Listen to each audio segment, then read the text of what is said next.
한글 단어 조성 원리를 통한 한글 문해력 강조 한자 공부의 왕도 396번째 시간인데요. 오늘 우리가 살펴볼 첫 번째 한자는 물가라는 의미의 포자가 되겠습니다.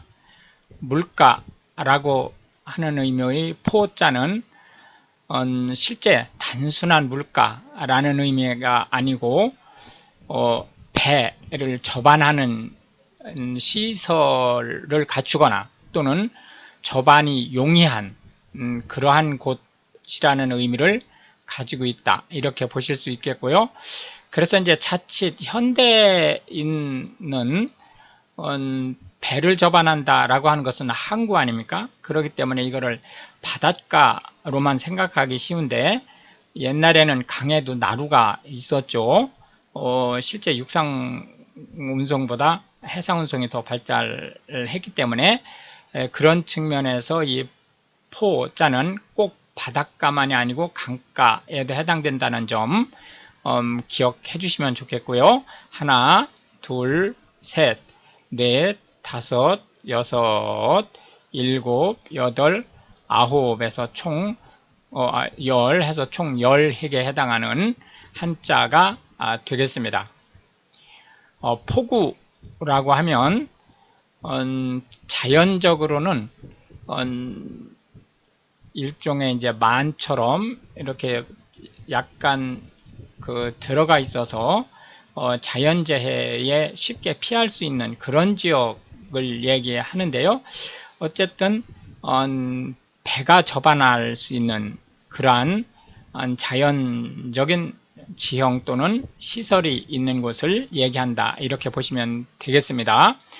마포라고 하면 여의도의 반대쪽에 있는 접안시설을 얘기하고요. 지금은 이제 마포가 이제 흔적이 사라졌죠. 저 상암동 쪽에서 봄에 그와 관련된 이제 행사가 지금 진행되고 있습니다. 제물포라고 하면 동인천 지역이죠. 실제 그 일제에서 건설한 제1호 철로가 바로 노량진에서 제물포까지 운행하던 열차였다, 이제 이렇게 보시면 되겠고요. 마포도 마찬가지고 제물포도 마찬가지고, 지금은 그 하구 쪽에 제방이 돼 있지만 옛날에는 바닷물이 그 육지 내로 강 가운데까지 밀려 들어왔었죠. 서귀포라고 하면 제주 국제공항의 정반대 쪽에 있는 포구를 얘기하고요. 삼천포라고 하면, 물론 지금은 이제 삼천포라는 공식 지명은 없어졌습니다. 사천에서 삼천포를 대부분 흡수했죠. 해서 이제 그 경남 남서해 쪽에 있는 부분으로 삼천포 하면 우리가 이제 조금 그 속된 표현으로 경로를 이탈해서 엉뚱한 방향으로 가다라는 의미를 가지고 있습니다. 그거는 뭐 많이 써서 좋은 의미는 아니지만 어쨌든 그런 의미를 가진 용어에 해당된다고 보시면 되겠고, 경포대 하면 동해안에서 가장 큰 해수욕장 지역입니다. 김포국제공항은 영종도 공항이 생기기 전에 대한민국의 관문이었던 공항이죠. 서울 강서구와 부천 오정군가요? 그 사이에 위치하고 있습니다. 포항이라고 하면 이제 우리나라 해령부 해병대 사령부가 있는 지역이죠. 포항제철로 전 세계적으로 잘 알려진 지역입니다. 다대포 해수욕장은 이제 영도 바로 옆에 부산 최남단에 있는 해수욕장으로 보시면 되겠고요. 해서 물가라는 의미의 포자에 대한 상대 개념으로는 넓은 바다 또는 깊은 바다라는 의미의 양자를 들어보았습니다. 두 번째로는 시험하다 라는 의미의 험, 자를 살펴보겠습니다. 시험하다 라고 하는 것은 성적이 또는 성과가 제대로 났는지를 확인해보다 라는 의미를 가지고 있다. 이렇게 이제 보시면 되겠고요. 그런가 하면 이제 험자는 시험하다라는 의미 이에 직접 해보다라는 의미를 함께 가지고 있다라고 하는 점 염두에다 두고 험자를 살펴보시면 되겠습니다. 해서 시험하다라는 의미의 험자는 하나, 둘, 셋, 넷, 다섯, 여섯, 일곱, 여덟, 아홉, 열, 열하나, 열둘, 열셋, 열넷, 열다섯, 열여섯, 열일곱, 열여덟, 열아홉, 스물, 스물하나, 스물둘 해서 총 22획에 해당하는 한자가 되겠습니다. 시험보다 라고 하는 것은 성과를 측정하기 위한 시험에 응하다 라는 뜻이고요. 수험생은 시험을 보는 시험에 임한 사람을 얘기합니다. 체험하다 라고 하는 것은 몸소 행해보다 라는 뜻이고요. 경험하다 라고 하는 것은 아이디어, 생각이 아니고 몸으로 직접 해보는 것을 얘기합니다. 실험하다 라고 하는 것은 특정한 제약 조건 하에서 이론이 맞는지를 확인해보는 과정을 얘기하고요. 실험실이라고 하는 것은 실험을 전문적으로 하기 위한 시설을 갖춘 건물 또는 룸을 얘기한다. 이렇게 보시면 되겠습니다.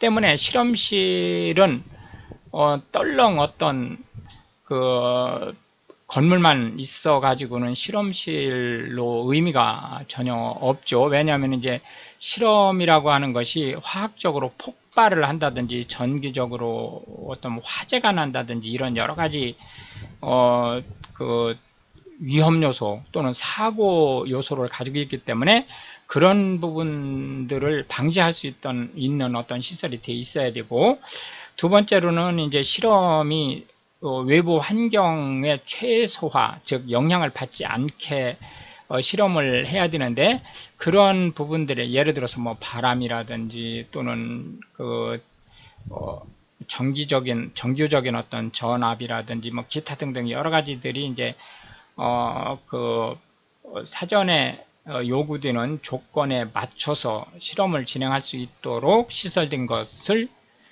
필요로 한다라고 하는 측면에서 실험실이 이제 중요하다 이렇게 보실 수 있겠습니다.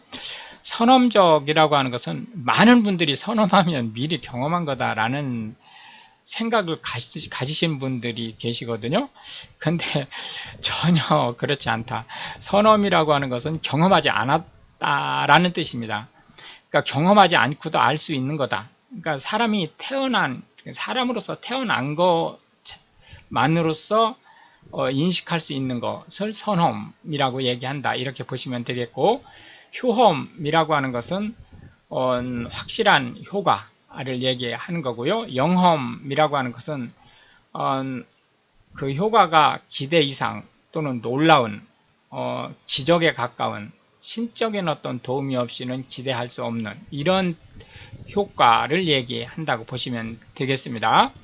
해서 시험 치르다 라는 의미의 험자에 대한 상대 개념으로는 생각하다 라는 의미의 상, 자 직접 실행하라 하는 것이 아니고 생각만으로 머무는 상태의 생각상자를 들어보았습니다.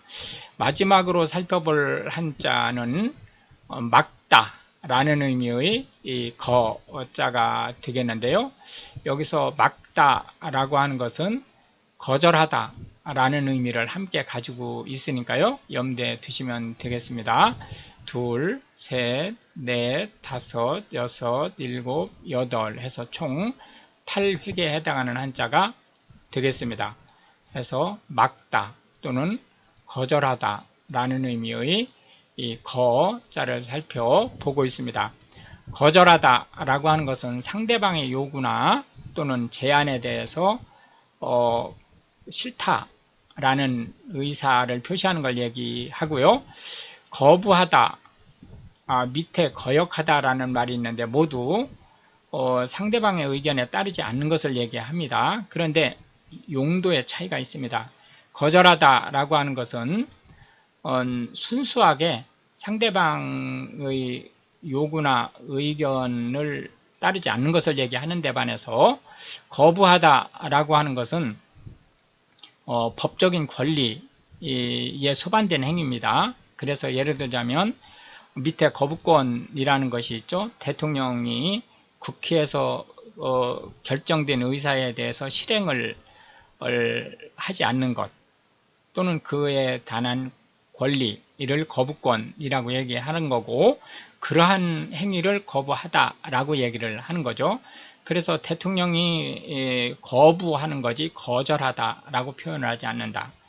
그런가 하면 거역하다라고 하는 것은 합법적으로 지시된 사항, 명령에 대해서 이행하지 않는 것을 얘기합니다. 그렇기 때문에 역시 거역도 거절이나 거부라는 말로 사용될 수 없는 거죠.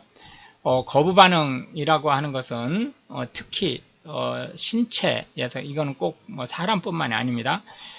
신체에서 이질적인 어떤 일이 벌어졌을 때 그거를 면역 그 활동에 의해서 착상을 거부하는 것을 얘기합니다. 예를 들자면은 신체 일부를 이식했을 때 이거를 이제 적으로 간주를 해서 거부하는 반응, 이런 것들을 얘기하는 거죠.